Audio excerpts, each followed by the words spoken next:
Hi, yeah.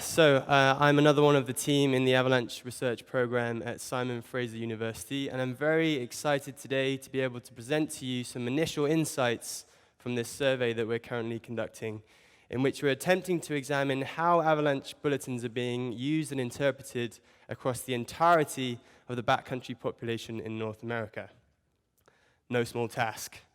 Before I get started, I'd like to give a special thanks to my supervisors, Pascal Hagley, Carl Klassen, and Robin Gregory. And as you've just heard in that fantastic talk, Anne's been working so hard on that interview data, but she's also been a co-creator of this next phase of the project. So I'd just like to express how grateful I am to have Anne as a research partner. So thanks, Anne. So, a quick overview of what I'm going to be touching on in this presentation. I'll start by talking a little bit about assumptions and how important they are here. I'll then dive in a little bit into what exactly we're trying to extract from this survey from a research perspective, and talk a little bit about how it's structured. I'll then give a few insights into just some of the questions to really try and showcase the power of this data set that we've been collecting so far, and some of the things and some of the questions that we can answer with the information that we've obtained, and then talk a little bit about what's coming next. So, I'd like to start by touching on assumptions. So, assumptions are things that are accepted as true or as certain to happen, but crucially, in the absence of proof.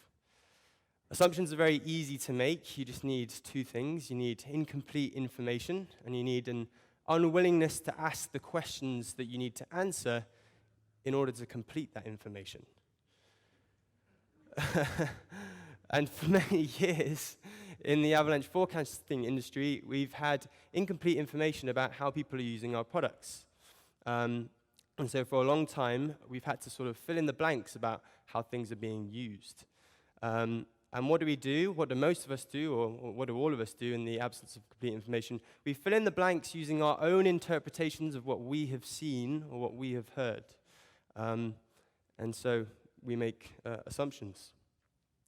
But the really exciting thing about this research project that we're conducting is that it's allowing to challenge and test these core assumptions that we've had to rely on for such a long time.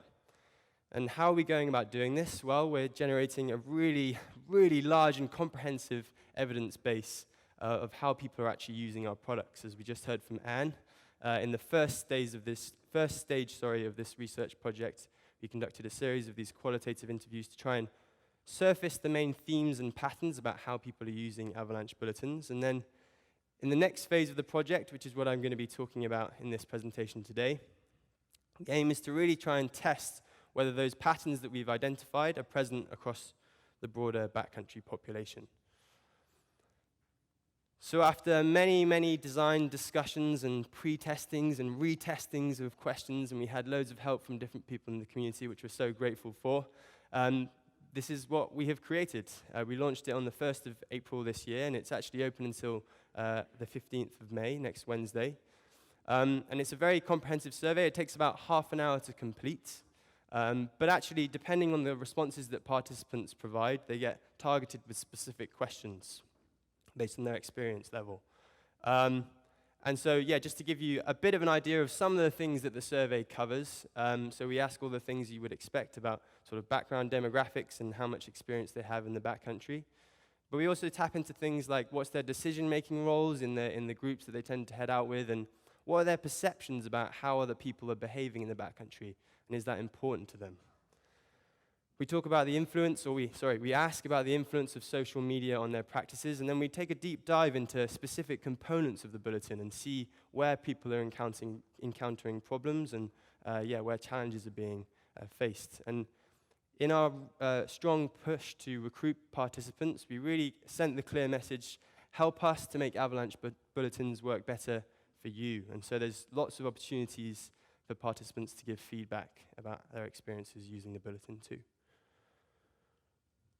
We used another educational framework to construct the questions in the survey called Bloom's taxonomy. And this is a hierarchy, again, of different learning types with sort of more basic cognitive processes down at the bottom and sort of deeper, more complex ways of thinking up at the top. And devising the questions using this This framework has enabled us to form a much more complete and comprehensive picture of how people are using the bulletins and the types of skills and capacities that they're able to exhibit when doing so.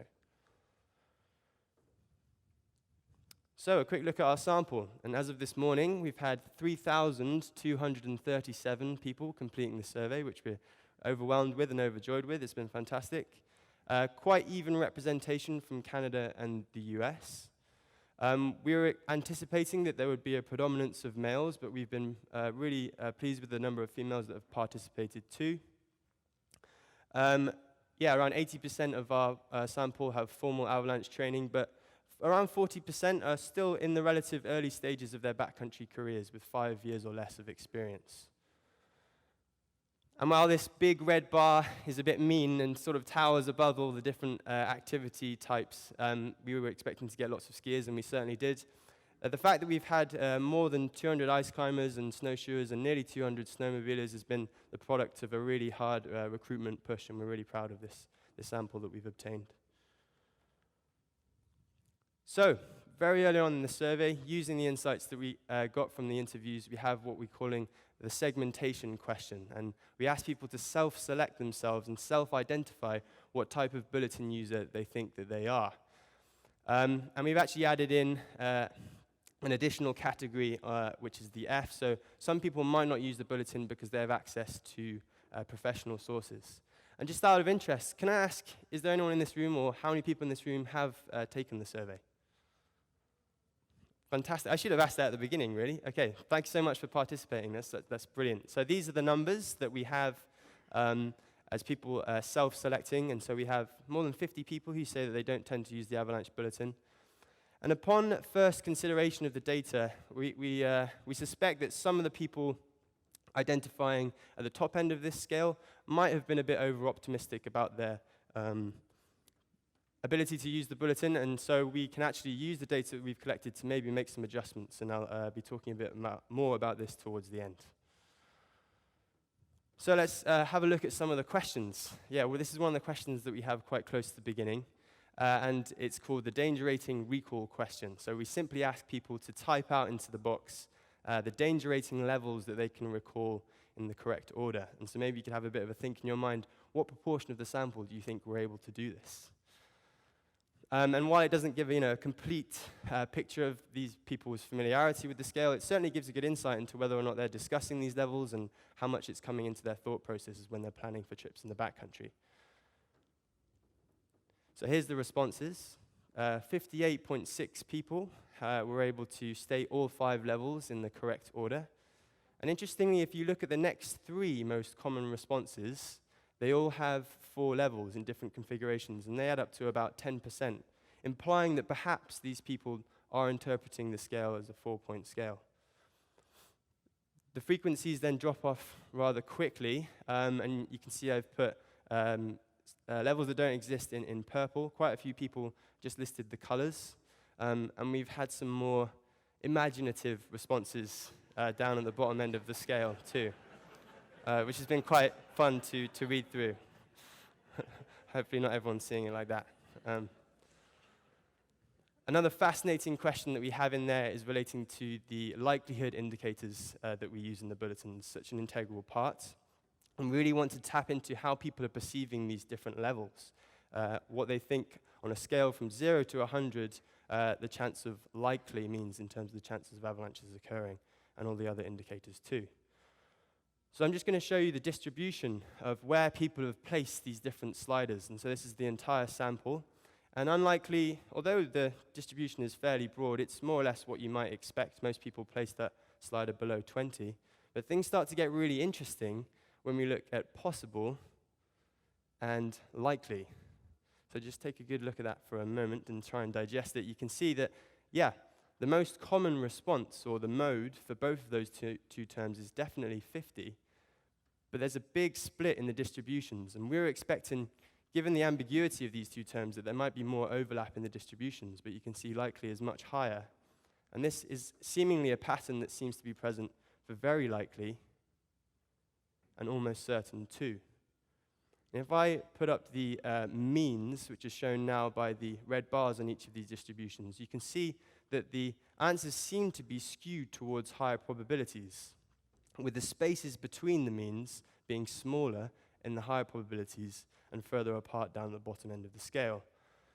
And this skewing is interesting because, generally speaking, in the avalanche context, we're dealing with probabilities that are quite low.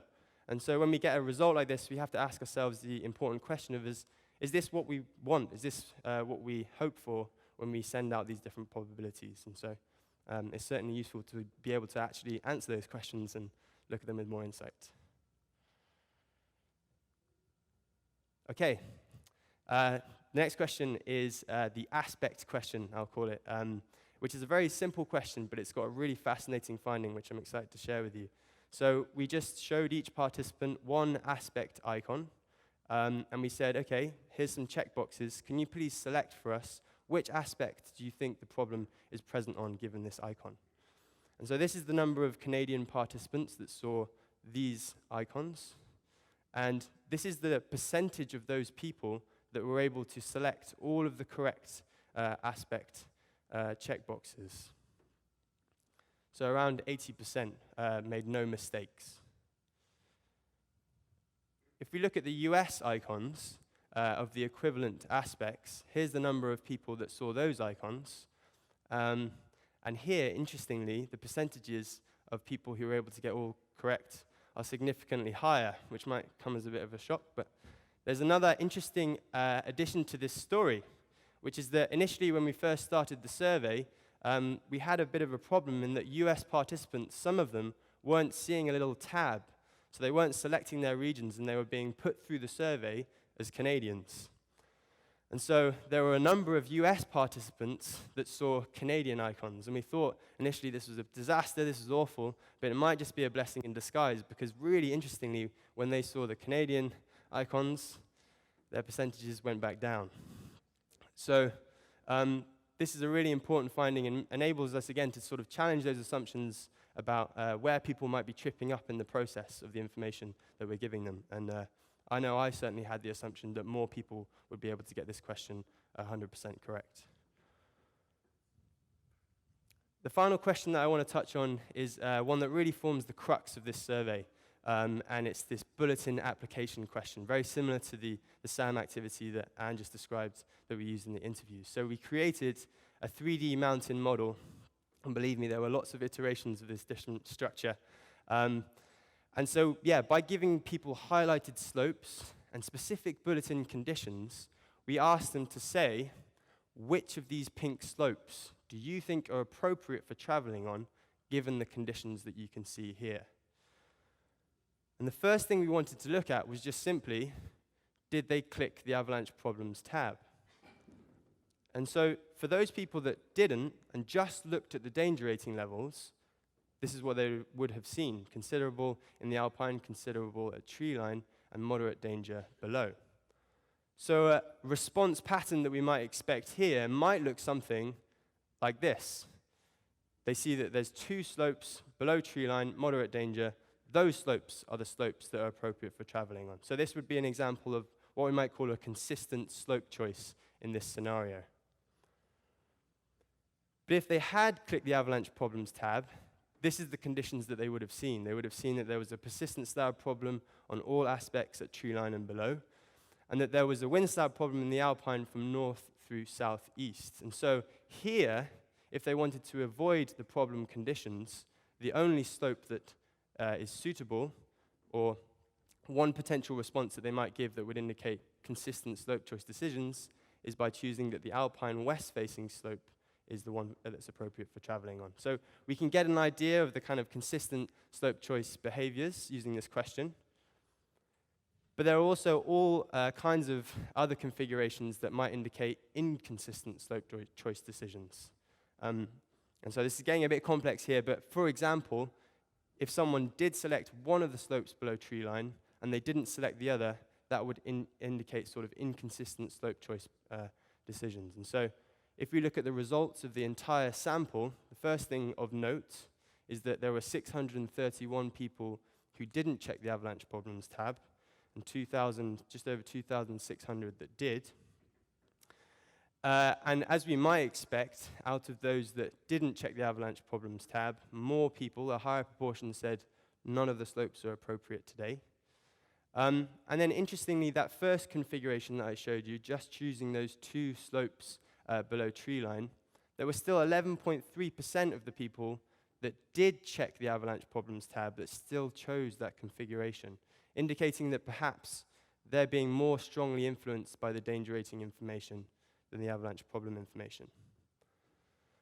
And finally, while we can see that 37.9% of the people that did check the Avalanche Problems tab were able to choose those consistent slope choices, there were more than a third of each of these 2 different groups that exhibited inconsistent slope choice patterns. So yeah, this doesn't give an entire comprehensive picture of someone's capacity to choose appropriate terrain, but it certainly gives you some telling insights about people's ability to read and interpret the information that we're sending out to them.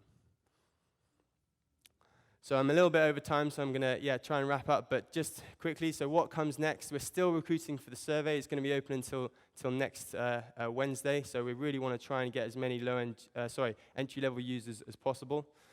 And so one of the things that we're looking to do next in our analysis is to try and shift perhaps some of these self-selected user types that people have assigned themselves, and potentially by looking at the other data that we've collected, we can form a more accurate picture of these self-selected levels that we see on the right here.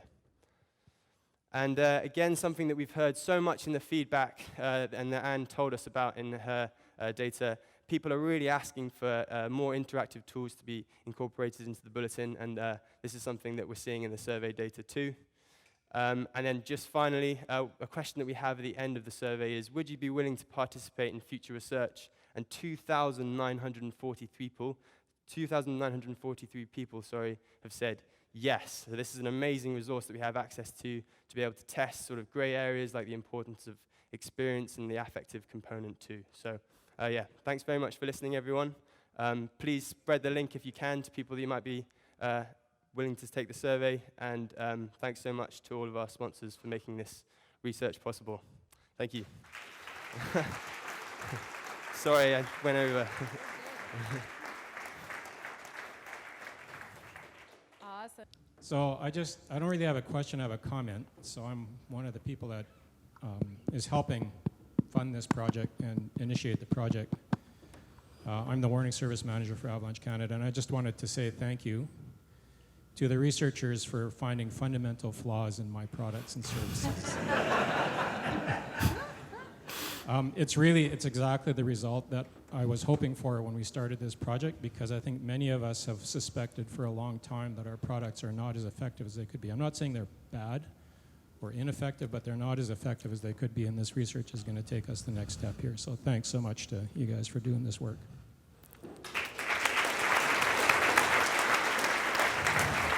And I don't know if I'm still on. Am I still on? Carl, thanks so much for giving us the opportunity. It's so rare that master's students are able to have such close contact with industry. So yeah, thank you so much for the opportunity.